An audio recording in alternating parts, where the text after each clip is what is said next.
आज हम जो जड़त्व आघूर्ण है उसके ऊपर जो सवाल है तो हम उनको हल करेंगे। ठीक है, तो वन बाय वन देखते हैं।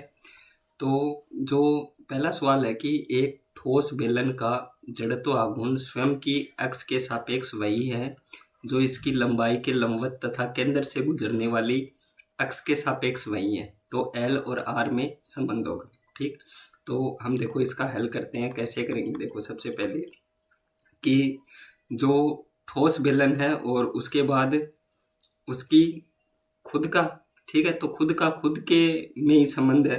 तो हम क्या लिखेंगे, M R square by two. ठीक है, ये एक्स के सापेक्ष और उसकी लंबाई के लंबवत और केंद्र से गुजरने वाली, तो ये क्या होता है आपका एम एल स्क्वायर अपॉन में 12। ठीक है, और plus M R square upon में 4। ठीक, अब देखो ये है एम आर स्क्वायर बटे 2 और ये है एम आर स्क्वायर बटे 4। ठीक है, तो यहाँ से हम क्या लिखेंगे कि इसको क्या कर लेंगे, पक्षांतरण कर लेंगे। ठीक, तो पक्षांतरण करेंगे तो यहाँ से क्या हो जाएगा, देखो कि ये इसको मैं इधर भेज देता हूँ। ठीक, या इस वाले को इधर, एक ही बात है। तो ये हो जाएगा एम आर स्क्वायर बाई 2, ये इधर जाएगा तो माइनस का एम आर स्क्वायर बाई 4 और equals to M L square upon में 12। ठीक है, अब सभी में देखो यहाँ से जो एलसीएम है वो क्या आ जाएगा 4। तो 2 को 4 से भाग दिया तो कितनी बार गया, 2 बार। तो ये क्या हो गया आपका 2m आर स्क्वायर माइनस इसको इससे दिया तो ये क्या हो गया m आर स्क्वायर। ठीक है, और बराबर एम एल स्क्वायर अपॉन में 12। ठीक है, तो ये हो गया हमारे पास। तो देखो इसको और हल कैसे करेंगे कि 2 में से m गया तो क्या बच गया आपके पास एम आर स्क्वायर अपॉन में 4 और इक्वल्स टू ये क्या बच गया एम एल स्क्वायर अपॉन में 12। ठीक है, तो देखो m से m क्या है आपका कैंसिल आउट हो गया। ठीक है, तो यहाँ से देखो क्या आ गया आपके पास आर स्क्वायर 4 का भाग इसमें कितनी बार गया 3 बार।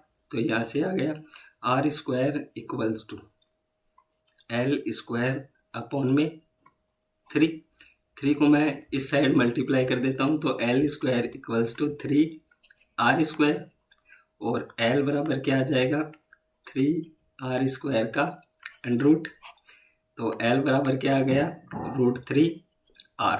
ठीक है, तो ये था, ये इसका क्या आ गया हमारे पास आंसर। तो हमें एल और आर में संबंध ही बताना था, तो ये इसका क्या हो गया आंसर। ठीक है, चलते हैं हम नेक्स्ट क्वेश्चन पे।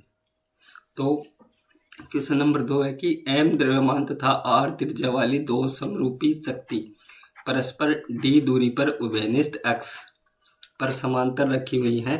तो वाई अक्ष के सापेक्ष जड़त्व आघूर्ण हमें ज्ञात करना है। ठीक है, तो देखो किस प्रकार से करेंगे। तो ये हमारे पास एक चकती है और ये हमारे पास एक चकती है। ठीक है, तो इसको इससे और इसको इससे मिला दिए। ठीक है, तो ये देखो ये O है और ये हमारे पास O डैश है।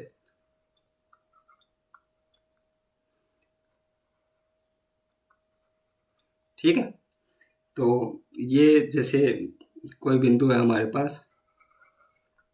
ठीक है, तो इसको हम बोलते हैं कि ये हमारे पास G है और ये जैसे Y है, Y डैश है और ये हमारे पास Y है। ठीक है, और यदि बात करें तो ये मान लेते हैं कोई बिंदु P है और ये P डैश है और उसी प्रकार से ये जो दूरी है, ठीक है, तो ये d/2 है और ये जो दूरी है उसी प्रकार ये भी d/2 है। ठीक है, तो यहाँ से हम आगे चालू करते हैं कि दो चकतियाँ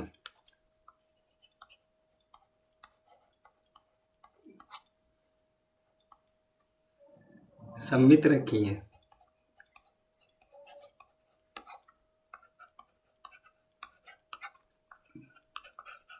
ठीक है, तो देखो हम यहाँ से इनका जो जड़त्व गुण है तो I Y Y dash equals to क्या लिखेंगे 2 × ठीक है 1/4 m r² और प्लस md²/4। ठीक है, तो यहाँ से देखो क्या आ जाएगा, ये 2 से 2 सभी में है तो इससे और इससे क्या है कैंसिल आउट हो जाएगा। तो I Y Y dash equals to क्या हो गया हमारे पास mr²/2 प्लस md²/2। ठीक है, तो ये हमारा क्या हो गया आंसर हो गया। ठीक है, तो चलते हैं हम नेक्स्ट जो है हमारी क्वेश्चन है उस पे चलते हैं। ठीक है, तो क्वेश्चन नंबर 3 है, तो उसका देखो हल देखेंगे कि m द्रव्यमान और r/2 त्रिज्या के दो ठोस गोलों को 2r लंबाई वाली भारहीन छड़ के द्वारा चित्रानुसार जोड़ दिया जाता है। इनमें से किसी एक गोले के केंद्र से गुजरने वाले छड़ के लंबवत x के सापेक्ष प्रबंध या निकाय का जड़त्व आघूर्ण, मतलब ये जो व्यवस्था है उसका हमें क्या निकालना है, जड़त्व आघूर्ण निकालना है। ठीक है, तो देखो इसके लिए मैं सबसे पहले चित्र ड्रॉ कर लेता हूँ कि दो गोले हैं, तो ये हमारे पास पहला गोला है और ये दूसरा है। ठीक है, उसके बाद देखो मान लेते हैं कि जैसे ये जो गोला है तो इसका केंद्र O है हमारे पास और ये जो है इसका भी O है। ठीक है, तो ये हो गया हमारे पास इसका केंद्र। ठीक है, तो इसको इससे मिला देते हैं, तो ये हमारे पास क्या हो गया। ठीक, अब इससे दोनों के जो बीच की दूरी है ये हम काउंट कर लेते हैं कि 2r है हमारे पास। ठीक है, क्योंकि जो छड़ है वो कितनी है 2r लंबाई की और इसकी जो त्रिज्या है वो हमें कितनी दे रखी है r/2। ठीक है, तो हम दोनों की जो त्रिज्या है वो r/2 ले लेंगे। ठीक है, उसके बाद देखो हमें जड़त्व आघूर्ण निकालना है, तो यहाँ से क्या लिखूंगा मैं I Y Y dash equals to I P. ठीक है, पी मतलब ये जो पहला बोला है तो I P Y Y dash. ठीक है, मतलब यदि इसकी पूरे की बात की जाए तो ये हमारा जो अक्ष है ये वाई है और ये हमारा अक्ष है जो वाई डैश है और प्लस जो नेक्स्ट है वो आई क्यू। ठीक है, तो ये हो जाएगा वाई वाई डैश। ठीक, तो ये हो गया हमारा क्या हो गया वाई वाई डैश। ठीक है, तो यहाँ से क्या हो गया कि यह I Y Y dash equals to, अब पता है कि हमें ये गोला है तो क्या होगा 2/5 जड़त्व आघूर्ण m, त्रिज्या कितनी है r/2 तो r/2 का होल स्क्वायर। ठीक है, प्लस में इसका भी क्या होगा दूसरे गोले का 2/5 m r/2 का होल स्क्वायर और प्लस जो छड़ है हमारी तो उसका m2r स्क्वायर।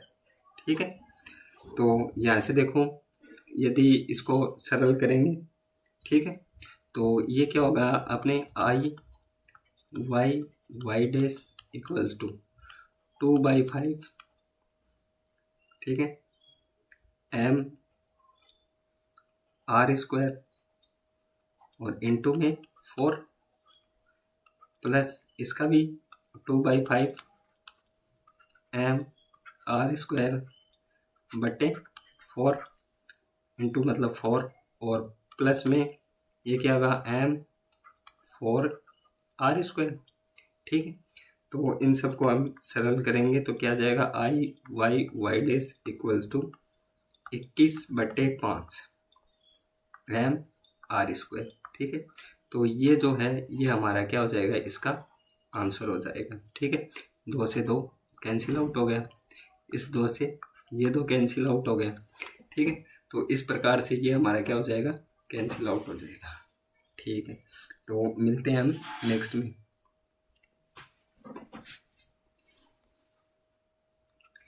नेक्स्ट है, देखो जैसे एक 25 सेंटीमीटर व्यास का पहिया। ठीक है, तो व्यास कितना है हमारे पास, 25 सेंटीमीटर। ठीक है, तो त्रिज्या क्या होगी, 25/2। ठीक है, व्यास का पहिया 200 आरपीएम की दर से घूम रहा है, पर स्थित बिंदु का कोणीय वेग बताना है हमें। ठीक है, तो देखो एक चक्कर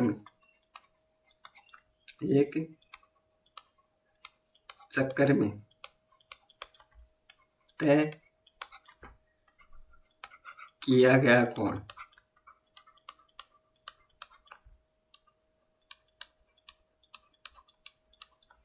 तो ये क्या होगा, 2 पाई रेडियन। ठीक है, 2 पाई रेडियंस। तो यहाँ से क्या हो गया, ओमेगा इक्वल्स टू 200 इंटू 2 पाई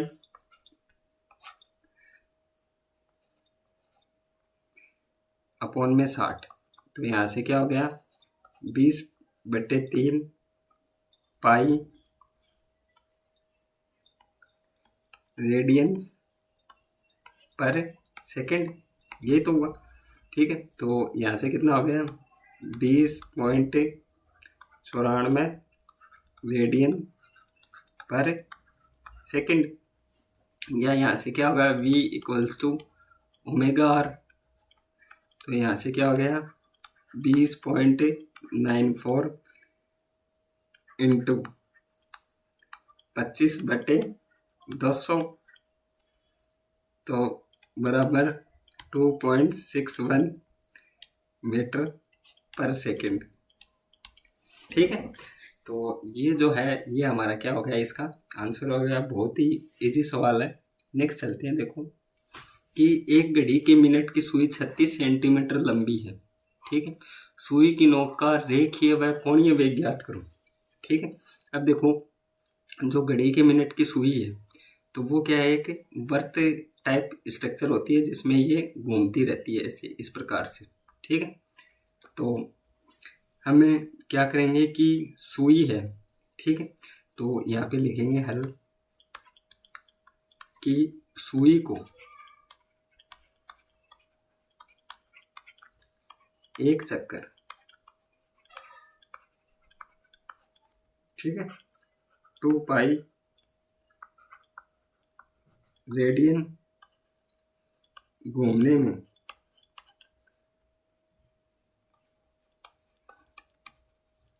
लगा समय इक्वल्स टू क्या होगा आपका, 60 मिनट।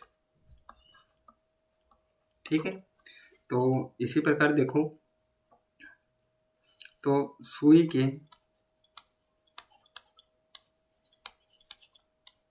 सभी बिंदुओं का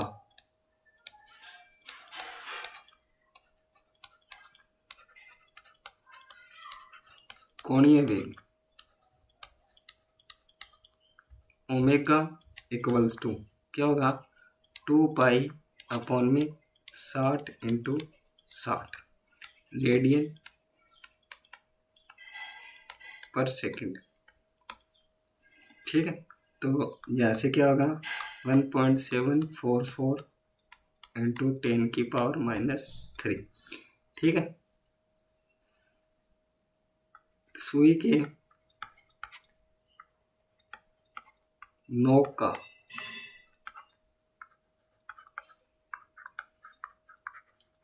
रेखीय वेग।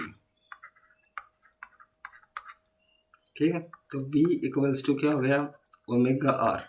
ठीक है, तो यहाँ से क्या हो गया, 1.744 इंटू 10⁻³ इंटू 36/100। ठीक है, तो इसका आंसर कितना आ जाएगा आपका 62.78 इंटू 10⁻⁻5 मीटर पर सेकंड। ठीक, तो ये क्या हो गया हमारा, इसका आंसर हो गया। बहुत ही इजी है हमारा। तो एक फॉर्मूला याद रखना है कि V = क्या होगा, ω/r। ठीक है, तो इस फॉर्मूले से ये हमारा क्या आसानी से हो जाएगा। नेक्स्ट चलते हैं। देखो कि एक कार का वेग 20 मीटर पर सेकंड है, यदि उसके प्रत्येक पहिए का व्यास 60 सेंटीमीटर हो। ठीक है, 60 सेंटीमीटर हो तो पहिए का कोणीय वेग चक्र प्रति मिनट में ज्ञात करो। यदि कार 20 सेंटीमीटर में रुक जाए तो पहिए का कोणीय मंदन भी आपको क्या है, बताना है। ठीक है, तो देखो बहुत ही अच्छा सवाल है लैब असिस्टेंट में आने के लिए। तो V = जैसे हमारे पास है 20 मीटर पर सेकंड और R = 30 सेंटीमीटर = 3/10 मीटर। तो यहाँ से हम क्या लिखेंगे कि ω = V/R = 20/3/10 = 200/3 रेडियन पर सेकंड। ठीक है, तो यहाँ से क्या लिखेंगे, प्रति सेकंड चक्रों की संख्या।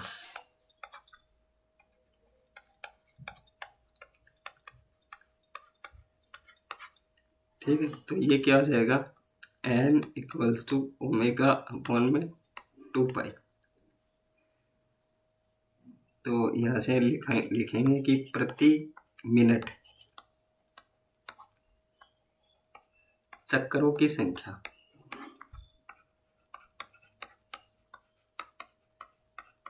ठीक है, तो प्रति मिनट क्या आ जाएगी, ω/2π इंटू 60। तो यहाँ से क्या आ जाएगा 200/6π और इंटू 60। तो यहाँ से हमारे पास क्या आ जाएगा 2000/π, तो = 637 RPM। ठीक है, तो ये अप्रोक्स में आ गई हमारी वैल्यू। ठीक है, अप्रोक्स में आ गई। ठीक, तो उसके बाद नेक्स्ट हम देखते हैं कि क्या होता है। तो यहाँ से देखो μ0 = 20 और μt = 0 और s बराबर हमारा कितना है 20 और रेखीय मंदन बोले तो